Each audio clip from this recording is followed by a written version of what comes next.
1919 से ये वो वक्त है जब वर्ल्ड वॉर वन खत्म हो चुका है। सभी देश अब पूरी तरह से शांत है। ऐसे में ऑस्ट्रेलिया के एक फार्मर को दिखाया जाता है जिसका नाम जोशुआ है। जोशुआ जिस इलाके में रहता है वहां पर पानी की बहुत कमी है, लेकिन वो पानी को जमीन के अंदर खोजने में एक्सपर्ट है। अब जोशुआ अपने घर जाता है जहां पर उसकी पत्नी होती है। उसकी पत्नी कहती है कि हमारे तीनों बच्चे अंदर तुम्हारा इंतजार कर रहे हैं, वो तुमसे कहानी सुनना चाहते हैं। जोशुआ अंदर जाता है, वहां पर कोई नहीं है। दरअसल वर्ल्ड वॉर वन में उसने अपने तीनों बेटों को खो दिया जो अपने देश के लिए जंग में शरीक हुए थे, लेकिन उसकी पत्नी ने अभी तक अपने बेटों की मृत्यु को एक्सेप्ट नहीं किया क्योंकि उनकी डेड बॉडीज कभी नहीं मिली। लेकिन जोशुआ ने अपने बेटों की मृत्यु को एक्सेप्ट कर लिया है क्योंकि 4 साल पहले उसके बेटे जंग में गए थे और अब वर्ल्ड वॉर वन खत्म हो चुका है और अगर उसके बेटे जिंदा होते तो अब तक वो घर वापस लौट चुके होते। जोशुआ की पत्नी बार बार उससे कहती है कि तुम पानी ढूंढने में एक्सपर्ट हो, आसानी से तुम इस बीहड़ में पानी ढूंढ लेते हो, पर अब तक तुम अपने बेटों को नहीं ढूंढ पाए। जोशुआ के पास अपनी पत्नी के सवालों का कोई जवाब नहीं होता। जोशुआ भी अंदर से बहुत दुखी है, लेकिन वो अपना दुख किसी के साथ शेयर नहीं कर सकता। उसी दुख में और अपने बेटों की याद में वो सो जाता है। अगली सुबह जब वो उठता है तो उसकी पत्नी घर पर नहीं होती।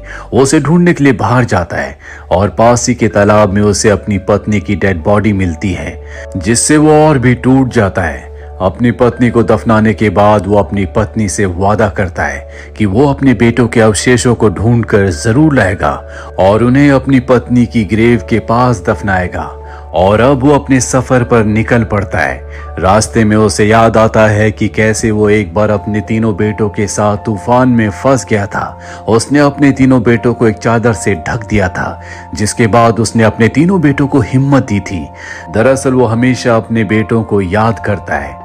3 महीनों का लंबा सफर तय करने के बाद वो इस्तांबुल पहुंच जाता है, जहां पर एक बच्चा उसके पास आता है और कहता है कि आप हमारे होटल चलिए, जहां पर रहने की खाने की अच्छी व्यवस्था है।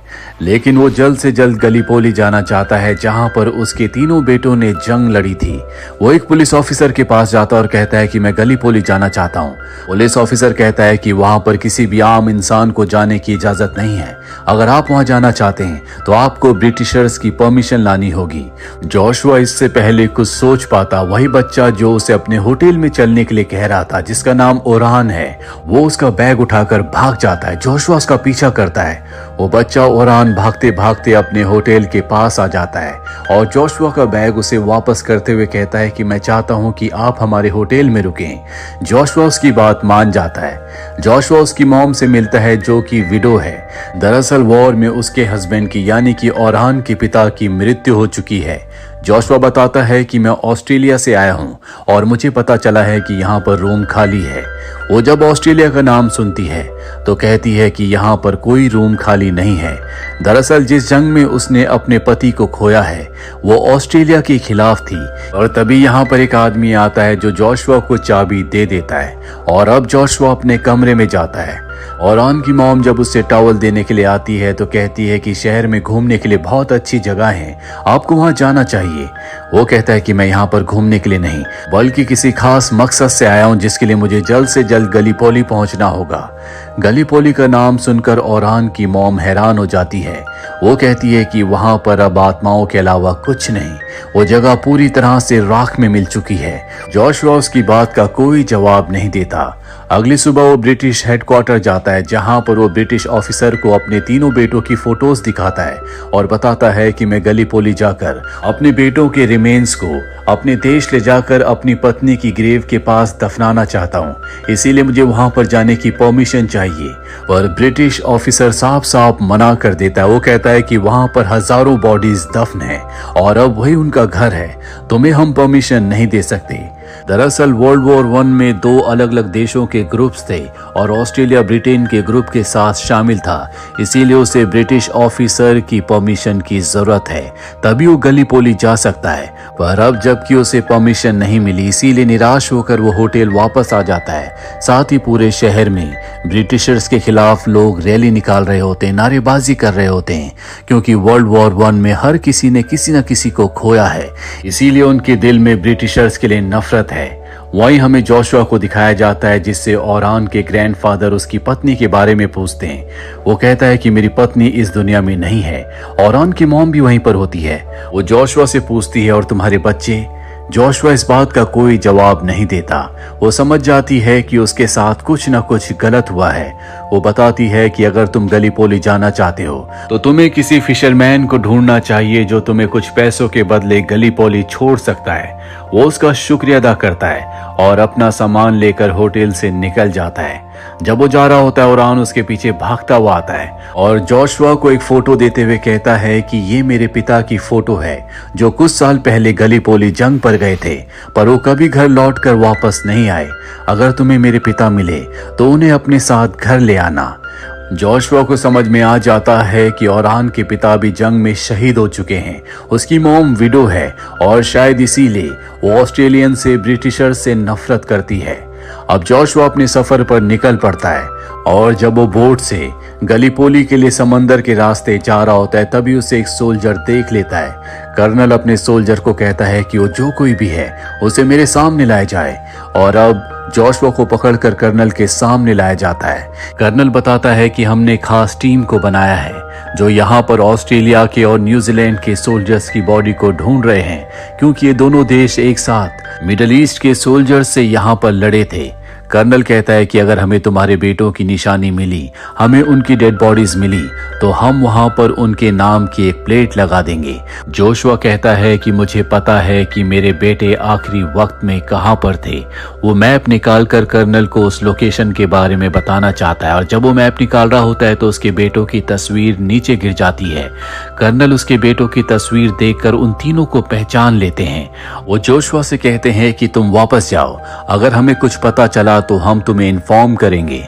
लेकिन जोशुआ वापस नहीं जाता, वो बीच पर ही बैठा रहता है। कर्नल अपने सोल्जर से कहता है कि उसे कंबल और खाने के लिए कुछ दे दो। यहाँ पर एक मेजर भी होता है जो कि टर्की का है। दरअसल वो यहाँ पर कर्नल की मदद के लिए आया है क्योंकि वो इस पूरी लोकेशन को जानता है। हालांकि जंग के दौरान ये एक दूसरे के खिलाफ लड़े थे और अब मेजर कर्नल से कहता है कि हमें जोशुआ की मदद करनी चाहिए क्योंकि ये इकलौता फादर है जो अपने बच्चों को ढूंढने के लिए यहाँ पर आया है और जहाँ पर उसके बच्चों ने जंग लड़ी थी मुझे उस लोकेशन के बारे में पता है। मैं जानता हूँ कि उन्हें ढूंढना बहुत मुश्किल है, पर फिर भी हमें एक चांस लेना चाहिए। कर्नल मेजर की बात मान जाते हैं और अब जोशुआ को बुलाया जाता है और उसे उस जगह ले जाया जाता है जहां पर उसके बेटों ने जंग लड़ी थी। यहाँ पर हमें जंग के वक्त को दिखाया जाता है जहां पर जोशुआ के तीनों बेटे लड़ रहे होते हैं। तभी उसके एक बेटे आर्थर का पैर माइन पर आ जाता है, एक ब्लास्ट होता है जिससे वो जख्मी हो जाता है। उसके दोनों भाई उसे कवर फायर देने के लिए आते हैं और तभी दुश्मन गोलियों से उन्हें छलनी कर देते हैं जिससे उसके दोनों बेटे शहीद हो जाते हैं। यहाँ पर जोशुआ के दोनों बेटों के अवशेष मिल जाते हैं। जोशुआ उन्हें देखना चाहता है लेकिन कर्नल मना कर देते हैं। लेकिन अब भी जोशुआ के बेटे आर्थर के अवशेष नहीं मिले, पर अब वो अपने दोनों बेटों के अवशेषों को ऑस्ट्रेलिया वापस ले जाना चाहता है। पर कर्नल उसे समझाता है कि तुम ऐसा मत करो, तुम्हारे बेटों का अब यही घर है, उन्हें यहीं पर दफना दो। वो कर्नल की बात मान जाता है और अपने दोनों बेटों को पूरे रीति रिवाजों के साथ वहां पर दफना देता है। रात को जोशुआ को सपना आता है कि उसका बेटा आर्थर जंग में शहीद नहीं हुआ था, वो अब भी जिंदा है। अगली सुबह उसके पास मेजर आता है जिसने जोशुआ के सरनेम पर गौर किया होता है। मेजर जोशुआ को एक लिस्ट दिखाता और कहता है कि कुछ लोग अब भी बंदी हैं और इसमें शायद तुम हो सकता है कि अब भी वो जिंदा हो और वॉर प्रिजनर्स के साथ हो। ये सुनकर उसे बहुत खुशी होती है। वो ओरान के होटल वापस आ जाता है और ब्रिटिश हेडक्वार्टर जाता है, जहां पर वो बताता है कि शायद मेरा बेटा अब भी जिंदा है, जो वॉर प्रिजनर्स के साथ है, मुझे आपकी मदद चाहिए। लेकिन ब्रिटिश ऑफिसर उसकी कोई मदद नहीं करता। वो कहता है कि मैंने तुम्हें मना किया था कि तुम गली पोली नहीं जा सकते, फिर भी तुम वहां पर गए। वो जोशुआ के पासपोर्ट को जब्त कर लेता और कहता है कि थर्सडे को मैं तुम्हारे पास आऊंगा और तुम्हें ऑस्ट्रेलिया वापस भेज दिया जाएगा। जोशुआ इसके बाद होटल वापस आ जाता है, जहां पर ओरान की मॉम अब उससे नफरत नहीं करती, क्योंकि उसे पता है कि जंग में उसने भी अपने बेटों को खोया है, जिस वजह से उसकी पत्नी ने भी अपने आप को खत्म कर लिया। वो उससे बहुत सारी बातें करती है और बताती है कि मेरे हस्बैंड भी जंग पर गए थे, जो कि शहीद हो चुके हैं, लेकिन मैं अब भी मानती हूँ कि वो जिंदा हैं, क्योंकि अगर मैंने मान लिया कि मेरे हस्बैंड अब इस दुनिया में नहीं रहे तो उनका भाई जो हमारे साथ रहता है वो जबरदस्ती मुझसे शादी कर लेगा। दरअसल वो चाहता है कि किसी भी कीमत पर मैं उससे शादी के लिए हाँ कर दूं, पर मैं उससे शादी नहीं करना चाहती। जोशुआ को उसकी मजबूरी समझ में आ जाती है। अब अगले दिन ओरान की मॉम को उसके हस्बैंड का भाई जो उससे शादी करना चाहता है, वो उस पर हाथ उठा रहा होता है। तभी वहां पर जोशुआ पहुंच जाता है, जो उसे उठाकर फेंक देता है। वो कहता है कि मैं तुमसे बदला लूंगा। ओरान की मॉम भी जोशुआ पर गुस्सा हो जाती है। वो कहती है कि तुमने हालातों को और भी खराब कर दिया है, तुम हमारे होटल से चले जाओ। और अब जब वो होटल से बाहर निकलता है, तभी ओरान के पिता का भाई, जिसे जोशुआ ने उठाकर फेंका था, वो वहां पर अपने लोगों के साथ आ जाता है, जो जोशुआ को बहुत बुरी तरह से मारते हैं। पर ठीक उसी वक्त वहां पर सार्जेंट आ जाते हैं, जो उससे कहते हैं कि तुम्हें मेजर ने बुलाया है, और अब उसे मेजर के पास ले जाया जाता है। मेजर बताता है कि हमारे देश के ऊपर ग्रीक्स ने हमला किया है और अब वो हमारे देश के बहुत हिस्सों पर कब्जा कर चुके हैं। ब्रिटिशर्स हमारा इसमें कोई साथ नहीं दे रहे, इसीलिए खुद हम उनका मुकाबला करेंगे। अगली सुबह हम वहां के लिए निकलेंगे और मुझे पूरा विश्वास है कि तुम्हारा बेटा भी हमें वहां पर मिल सकता है, तुम भी हमारे साथ चल सकते हो। जोशुआ उनके साथ चलने के लिए तैयार हो जाता है, लेकिन फिलहाल वो होटल वापस आ जाता है, जहां पर वो ओरान की मॉम से मिलता है, जो उससे माफी मांगती है और कहती है कि तुम्हारा बैग जो यहाँ पर छूट गया था, मेरे बेटे ओरान ने उसे तुम्हारे कमरे में रख दिया है। दरअसल अब तक जोशुआ ओरान से बहुत करीब हो चुका है, उसने उसके साथ बहुत वक्त बिताया है। वो ओरान की मॉम से बहुत सारी बातें करता है। अगली सुबह यहाँ पर ब्रिटिश ऑफिसर आ जाता है, जो कि जोशुआ को ऑस्ट्रेलिया वापस भेजना चाहता है। और इससे पहले कि वो जोशुआ तक पहुंचते, ओरान की मॉम की मदद से वो यहाँ से भाग जाता है और मेजर के पास जाता है, जिसके बाद ये सब के सब ट्रेन से इस जगह से निकल जाते हैं। रास्ते में मेजर उसे एक बैट दिखाता और कहता है कि मुझे जंग के मैदान में मिला था, मुझे लगता है कि ये कोई हथियार है। जोशुआ बताता है कि ये हथियार नहीं है, बल्कि ये क्रिकेट खेलने का बैट है, इससे खेला जाता है। वो सार्जेंट को क्रिकेट के रूल्स बताता है। तब ये रास्ते में एक जलते हुए गांव को देखते हैं, समझ जाते हैं कि ग्रीक्स ने गांव के ऊपर हमला किया है और अब ग्रीक्स इनकी ट्रेन के ऊपर भी हमला कर देते हैं। सभी लोगों को मार दिया जाता है। मात्र 3 ही लोग यहाँ पर बचते हैं, जिसमें एक मेजर, एक सार्जेंट और एक जोशुआ होता है। जोशुआ क्योंकि ऑस्ट्रेलियन है, इसीलिए वो उससे बाद में निपटने का तय करते हैं, पर अब वो मेजर को मारना चाहते हैं। ग्रीक ऑफिसर मेजर को मारने वाला होता है कि जोशुआ बैट से उसके ऊपर हमला कर देता है। ये दोनों के दोनों यहाँ से भाग जाते हैं, पर सार्जेंट मारा जाता है। इसके बाद मेजर और जोशुआ भागकर एक टाउन में आ जाते हैं, जहां पर जोशुआ एक विंडमिल को देखता है और बार बार इस विंडमिल को उसने अपने सपनों में देखा था। वो समझ जाता है कि ये एक तरह का एक संकेत था कि उसका बेटा उसी जगह पर होगा जहां पर विंडमिल है। वो यहाँ के लोगों से अपने बेटे आर्थर के बारे में पूछता है।